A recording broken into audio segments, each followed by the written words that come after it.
ఒకటి రెండు మూడు నాలుగుకు అర్థమేమిటో చెప్పనా? చెప్పుకో, త్వరగా చెప్పుకో.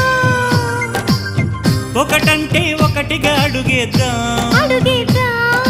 రెండంటే రెండు గుండెలను ముడిపెడదాం, మూడంటే మూడు ముళ్ళేసి ఆ తర్వాత నాలుగు కాలాల పాటు కలిసుందాం.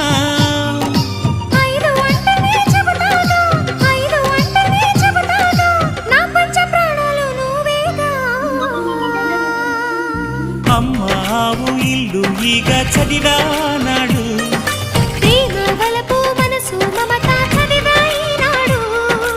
ఇంకా ఏదో చదవాలంటూ పెదవి కోరుతోంది. భలేగా కొత్త చదువు చదువు, ఇలా నా ముద్దు కవిత చదువు, చెలి మురిపాల కథలు చదువు.